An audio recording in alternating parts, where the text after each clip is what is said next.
رب تعالیٰ قرآن کریم میں فرماتے ہیں حضرت ابراہیم خلیل اللہ نے جب اپنے گھر سے نکلنے کا ارادہ کیا اور حضرت ابراہیم خلیل اللہ پر ایمان لانے والے 2 افراد کے سوا کوئی نہ تھا۔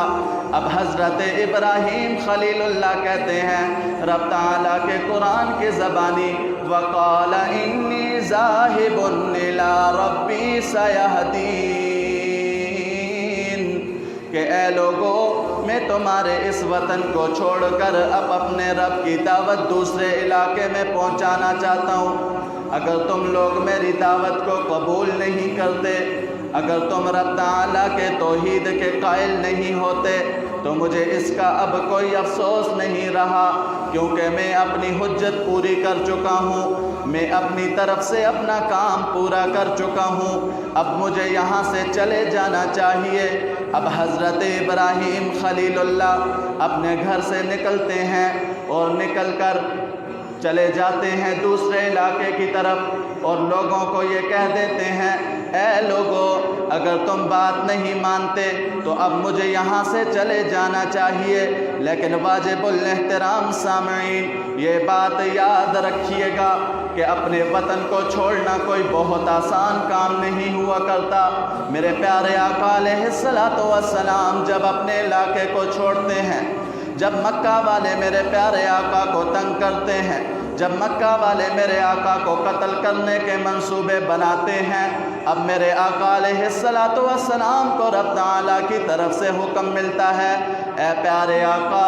آپ اپنے وطن مکہ کو چھوڑ کر مدینے کی طرف ہجرت کر لیں، کیونکہ مکہ والے تو آپ کے جان کے دشمن بن چکے ہیں، مکہ والے تو آپ کو قتل کر دینا چاہتے ہیں، آپ یہاں سے نکل جائیے، مدینہ کی طرف چلے جائیے۔ مدینہ کے لوگ وہ ہیں جن کے دل میں آپ کی بڑی قدر ہے، جو دل سے آپ کی قدر کرتے ہیں، جن کا دل ہمیشہ آپ کی طرف مائل رہتا ہے۔ آقا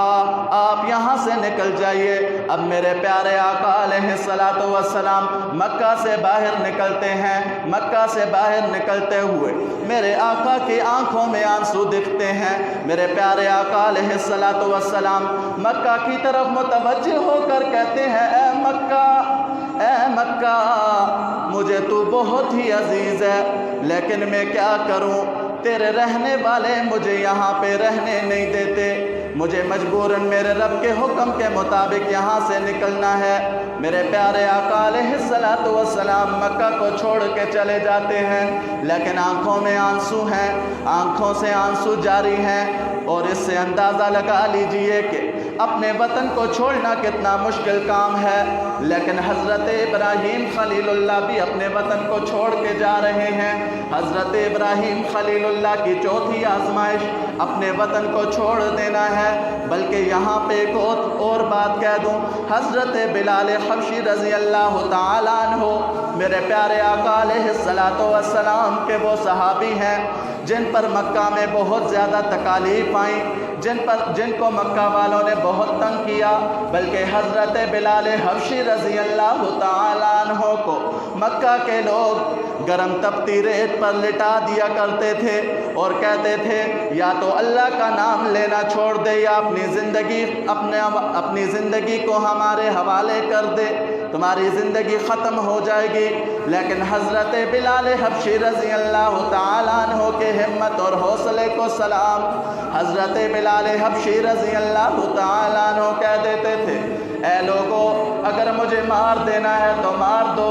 میں شہید ہو جاؤں گا، لیکن میری زبان سے تم احد احد کے کلمے کبھی بھی نہیں ہٹا سکتے، میں ہمیشہ اپنے رب کی توحید کے نعرے لگاتا رہوں گا۔ اب حضرت بلال حبشی رضی اللہ تعالیٰ عنہ جب مکہ سے ہجرت کر لیتے ہیں، پھر بھی حضرت بلال حبشی کئی دفعہ روتے رہتے ہیں، آنکھوں سے آنسو جاری ہوتے ہیں۔ کبھی مکہ اور مدینہ کے گھاس کا ذکر کرتے ہوئے حضرت بلال حبشی ان پہ اشعار کہہ دیتے ہیں، کبھی حضرت بلال حبشی مکہ کی گلیوں کا ذکر کرتے ہیں، کبھی حضرت بلال حبشی درختوں کا ذکر کرتے ہیں، آنکھوں سے آنسو جاری ہو جاتے ہیں